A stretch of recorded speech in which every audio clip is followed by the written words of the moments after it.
أعوذ بالله من الشيطان الرجيم. بسم الله الرحمن الرحيم. أتى أمر الله فلا تستعجلوه سبحانه وتعالى عما يشركون. ينزل الملائكة بالروح من أمره على من يشاء من عباده أن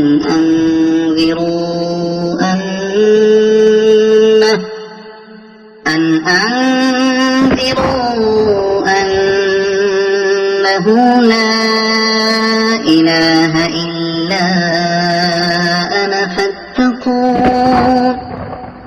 خلق السماوات والأرض بالحق تعالى عما يشركون. خلق الإنسان من نطفة فإذا هو خصيم مبين. والأنعام خلقها لكم فيها دفء ومنافع ومنها تأكلون. ولكم فيها جمال حين تريحون وحين تسرحون. وتحمل أثقالكم إلى بلد لم تكونوا بالغيه إلا بشق الأنفس إن ربكم لرؤوف رحيم. والخيل والبغال والحمير لتركبوها وزينة ويخلق ما لا تعلمون. وعلى الله قصد السبيل ومنها جائر ولو شاء لهداكم أجمعين. هو الذي أنزل من السماء ماء لكم منه شراب ومنه شجر فيه تسيمون. ينبت لكم به الزرع والزيتون والنخيل والأعناب ومن كل الثمرات إن في ذلك لآية لقوم يتفكرون. وسخر لكم الليل والنهار والشمس والقمر والنجوم مسخرات بأمره إن في ذلك لآيات لقوم يعقلون.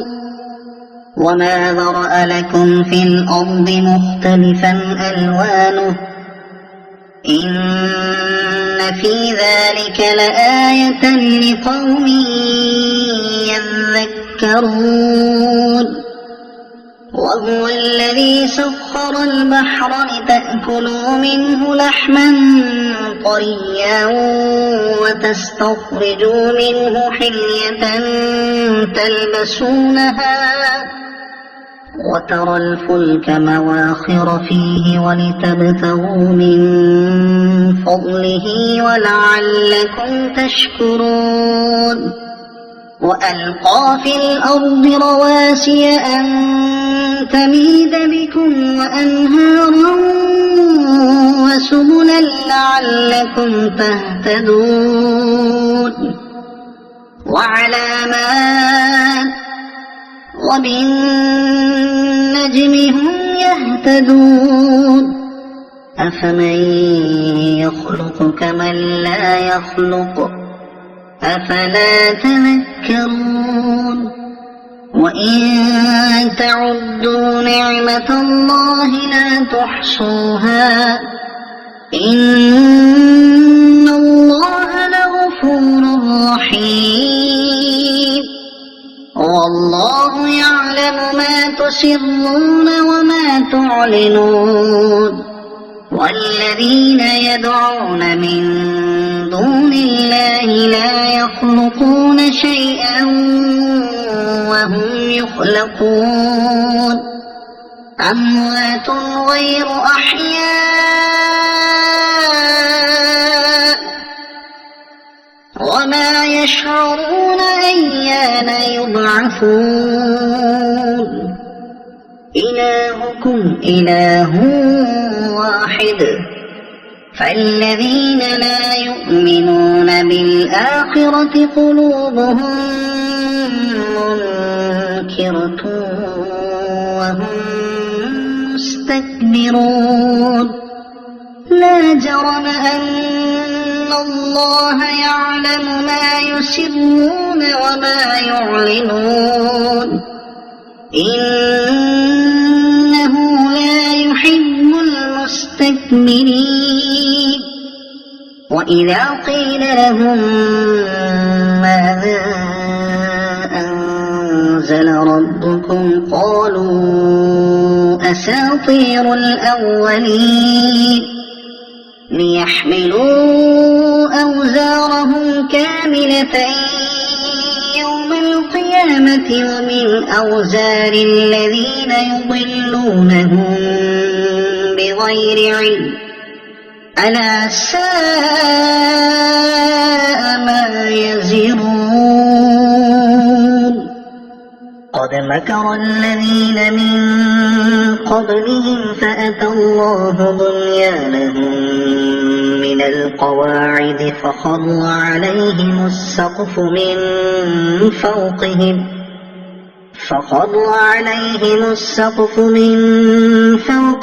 وأتاهم العذاب من حيث لا يشعرون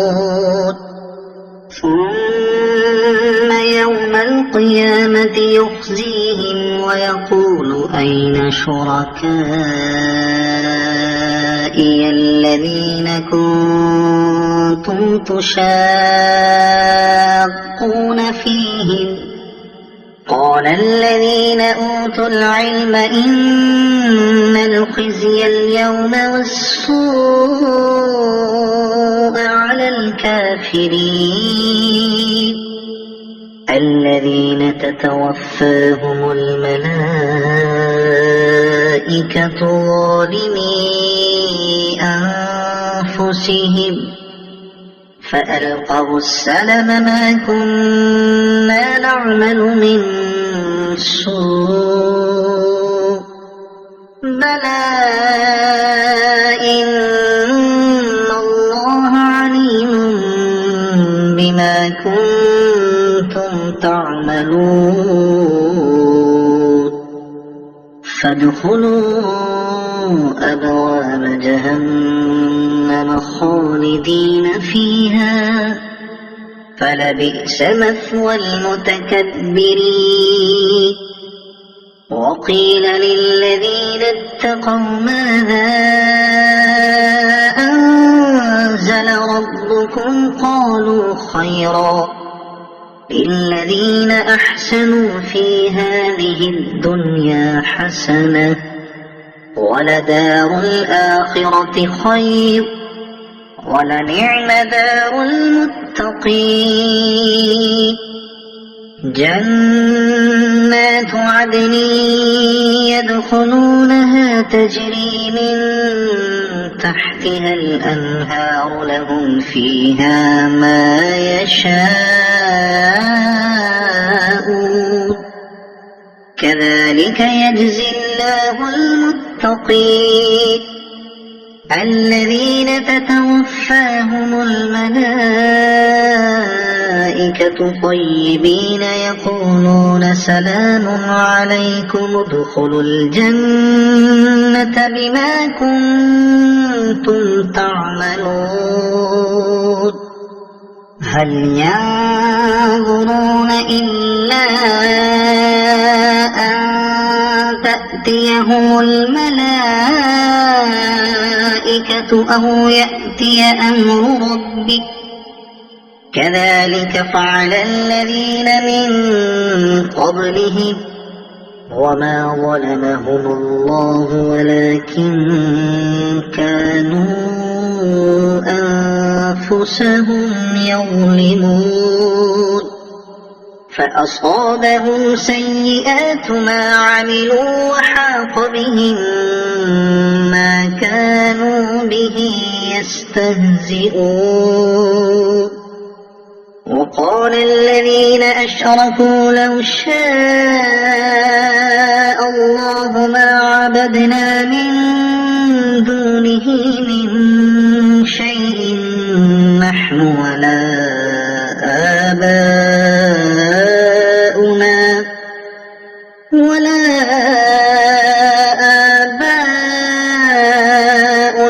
ولا حرمنا من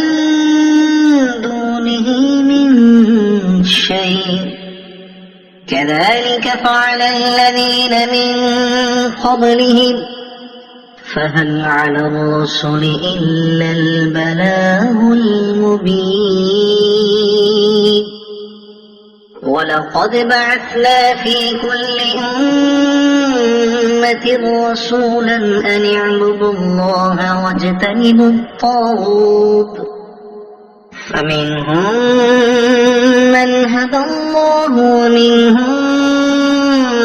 من حقت عليه الضلالة فسيروا في الأرض فانظروا كيف كان عاقبة المكذبين إن تحرص على هداهم فإن الله لا يهدي من يضل وما لهم من ناصرين وأقسموا بالله جهد أيمانهم لا يبعث الله من يموت بلى وعدا عليه حقا ولكن أكثر الناس لا يعلمون ليبين لهم الذي يختلفون فيه وليعلم الذين كفروا أنهم كانوا كاذبين إنما قولنا لشيء إذا أردناه أن نقول له كن فيكون والذين هاجروا في الله من بعد ما ظلموا لنبوئنهم في الدنيا حسنة ولأجر الآخرة أكبر لو كانوا يعلمون الذين صبروا وعلى ربهم يتوكلون وما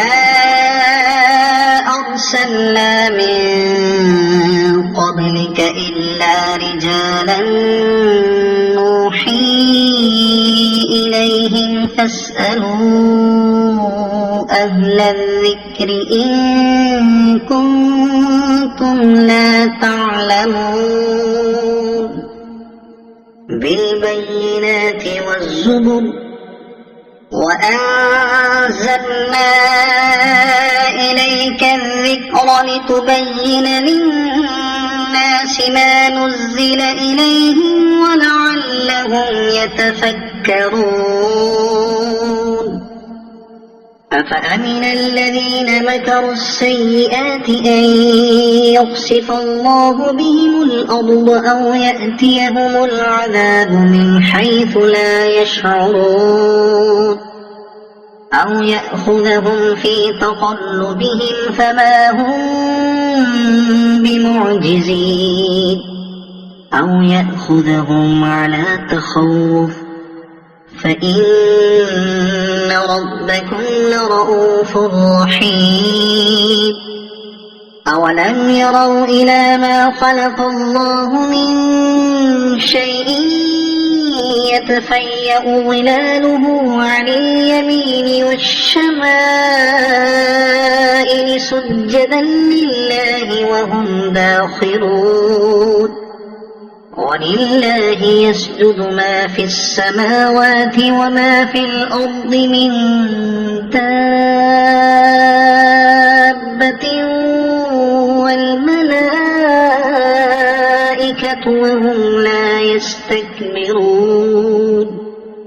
يخافون ربهم من فوقهم ويفعلون ما يؤمرون وقال الله لا تتخذوا إلهين اثنين إنما هو إله واحد فإياي فارهبون وله ما في السماوات والأرض وله الدين واصبا أفغير الله تتقون وما بكم من نعمة فمن الله ثم إذا مسكم الضر فإليه تجأرون ثم إذا كشف الضر عنكم إذا فريق منكم بربهم يشركون ليكفروا بما آتيناهم فتمتعوا فسوف تعلمون ويجعلون لما لا يعلمون نصيبا مما رزقناهم تالله لتسألن عما كنتم تفترون ويجعلون لله البنات سبحانه ولهم ما يشتهون وإذا بشر أحدهم بالأنثى ظل وجهه مسودا وهو كظيم يتوارى من القوم من سوء ما بشر به أيمسكه على هون أم يدسه في التراب ألا ساء ما يحكمون للذين لا يؤمنون بالآخرة مثل السوء ولله المثل الأعلى وهو العزيز الحكيم ولو يؤاخذ الله الناس بظلمهم ما ترك عليها من دابة ولكن يؤخرهم إلى أجل مسمى فإذا جاء أجلهم لا يستأخرون ساعة ولا يستقدمون ويجعلون لله ما يكرهون وتصف ألسنتهم الكذب أن لهم الحسنى لا جرم أن لهم النار وأنهم مفرطون تالله لقد أرسلنا إلى أمم من قبلك فزين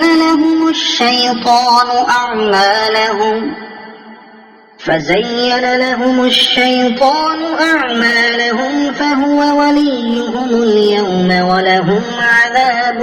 أليم وما أنزلنا عليك الكتاب إلا لتبين لهم الذي اختلفوا فيه وهدى ورحمة لقوم يؤمنون والله أنزل من السماء ماء فأحيا به الأرض بعد موتها إن في ذلك لآية لقوم يسمعون وإن لكم في الأنعام لعبرة نسقيكم مما في بطونه من بين فرث ودم لبنا خالصا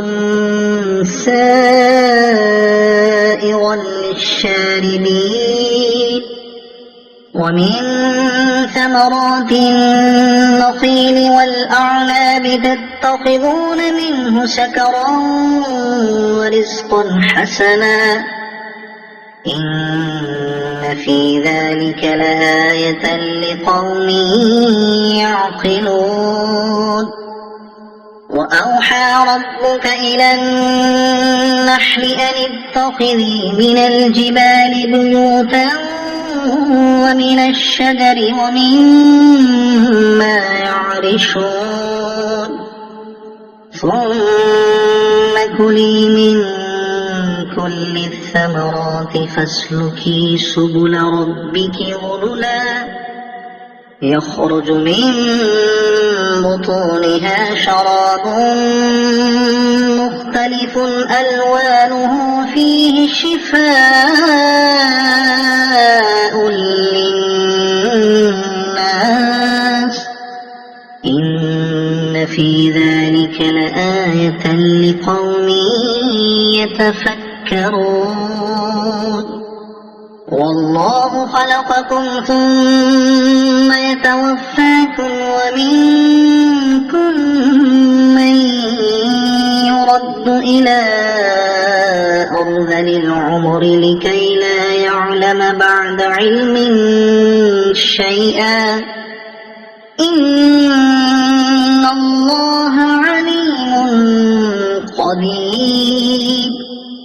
والله فضل بعضكم على بعض في الرزق فما الذين فضلوا براد رزقهم على ما ملكت أيمانهم فهم فيه سواء أفبنعمة الله يجحدون والله جعل لكم من أنفسكم أزواجا وجعل لكم من أزواجكم بنين وحفدة ورزقكم من الطيبات أفبالباطل يؤمنون وبنعمة الله هم يكفرون ويعبدون من دون الله ما لا يملك لهم رزقا من السماوات والأرض شيئا ولا يستطيعون فلا تضربوا لله الأمثال إن الله يعلم وأنتم لا تعلمون ضرب الله مثلا عبدا مملوكا لا يقدر على شيء ومن رزقناه منا رزقا حسنا فهو ينفق منه سرا وجهرا هل يستوون الحمد لله بل أكثرهم لا يعلمون وضرب الله مثلا رجلين أحدهما أبكم لا يقدر على شيء وهو كل على مولاه أينما يوجهه لا يأت بخير هل يستوي هو ومن يأمر بالعدل وهو على صراط مستقيم ولله غيب السماوات والأرض وما أمر الساعة إلا كلمح البصر أو هو أقرب إن الله على كل شيء قدير والله أخرجكم من بطون أمهاتكم لا تعلمون شيئا وجعل لكم السمع والأبصار والأفئدة لعلكم تشكرون ألم يروا إلى الطير مسخرات في جو السماء ما يمسكهن إلا الله إن في ذلك لآيات لقوم يؤمنون والله جعل لكم من بيوتكم سكنا وجعل لكم من جلود الأنعام بيوتا تستخفونها يوم ظعنكم ويوم إقامتكم ومن أصوافها وأوبارها وأشعارها أثاثا ومتاعا إلى حين والله جعل لكم مما خلق ظلالا وجعل لكم من الجبال أكنانا وجعل لكم سرابيل تقيكم الحر وسرابيل تقيكم بأسكم كذلك يتم نعمته عليكم لعلكم تسلمون فإن تولوا فإنما عليك البلاغ المبين يعرفون نعمة الله ثم ينكرونها وأكثرهم الكافرون ويوم نبعث من كل أمة شهيدا ثم لا يؤذن للذين كفروا ولا هم يستعتبون وإذا رأى الذين ظلموا العذاب فلا يخفف عنهم ولا هم ينظرون وإذا رأى الذين أشركوا شركاءهم قالوا ربنا هؤلاء شركاؤنا الذين كنا ندعو من دونك فألقوا إليهم القول إنكم لكاذبون وألقوا إلى الله يومئذ السلم وضل عنهم ما كانوا يفترون الذين كفروا وصدوا عن سبيل الله زدناهم عذابا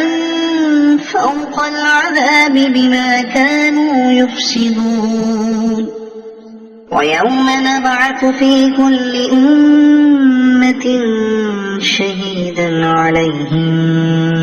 من أنفسهم وجئنا بك شهيدا على هؤلاء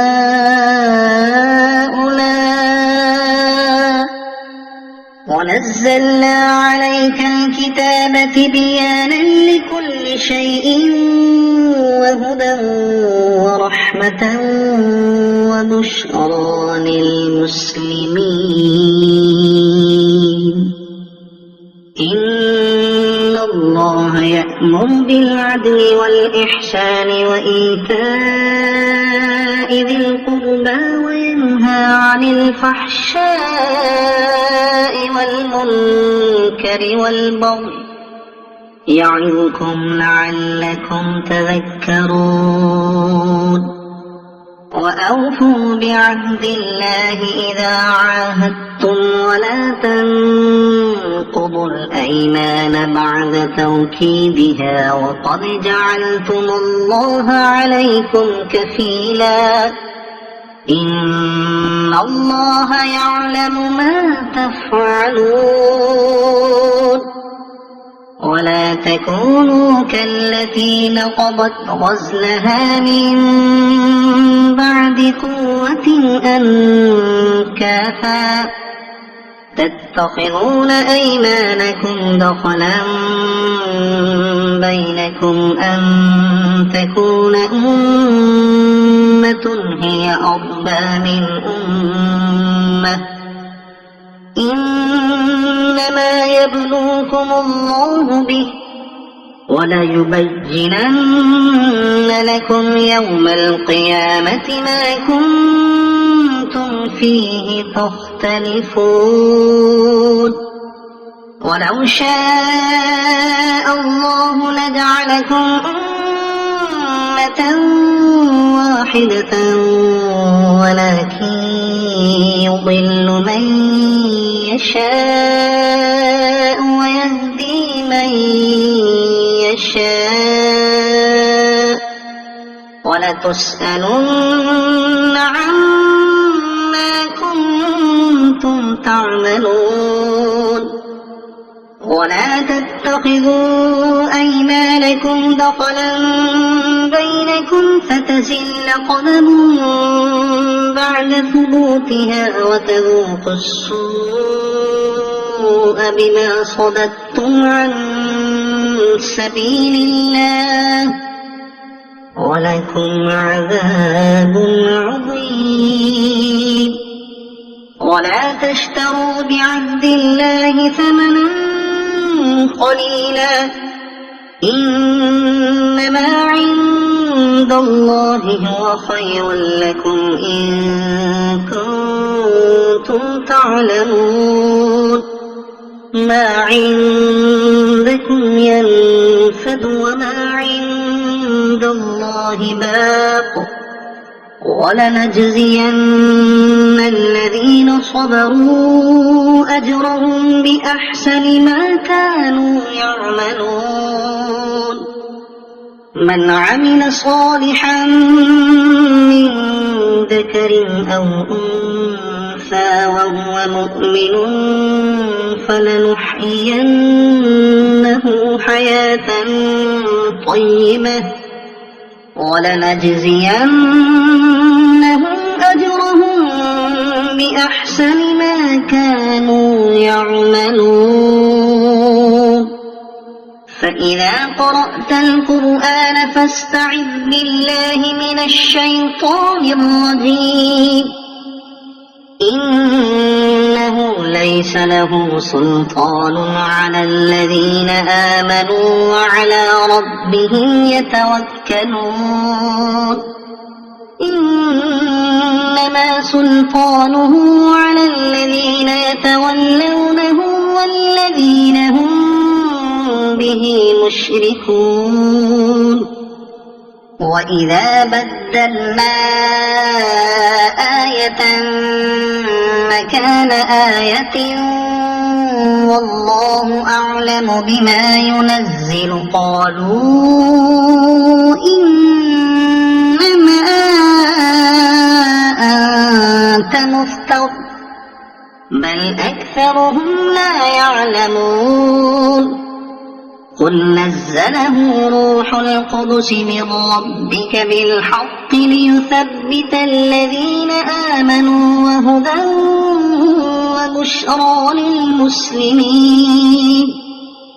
ولقد نعلم أنهم يقولون إنما يعلمه بشر لسان الذي يلحدون إليه أعجمي وهذا لسان عربي مبين إن الذين لا يؤمنون بآيات الله لا يهديهم الله ولهم عذاب أليم إنما يفتري الكذب الذين لا يؤمنون بآيات الله وأولئك هم الكاذبون. من كفر بالله من بعد إيمانه إلا من أكره وقلبه مطمئن بالإيمان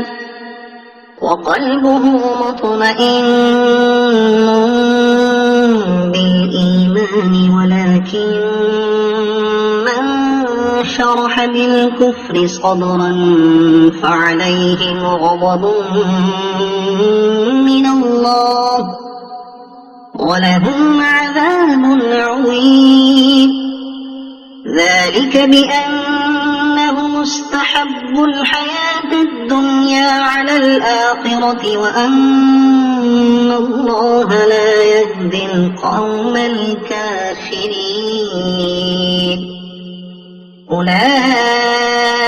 الذين طبع الله على قلوبهم وسمعهم وأبصارهم وأولئك هم الغافلون. لا جرم أنهم في الآخرة هم الخاسرون. ثم إن ربك للذين هاجروا من بعد ما فتنوا ثم جاهدوا وصبروا إن ربك من بعدها لغفور رحيم. يوم تأتي كل نفس تجادل عن نفسها وتوفى كل نفس ما عملت وهم لا يظلمون. وضرب الله مثلا قرية كانت آمنة مطمئنة يأتيها رزقها رغدا من كل مكان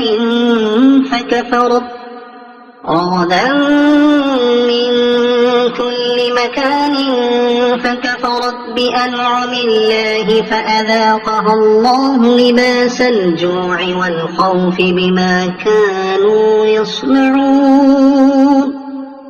ولقد جاءهم رسول منهم فكذبوه فأخذهم العذاب وهم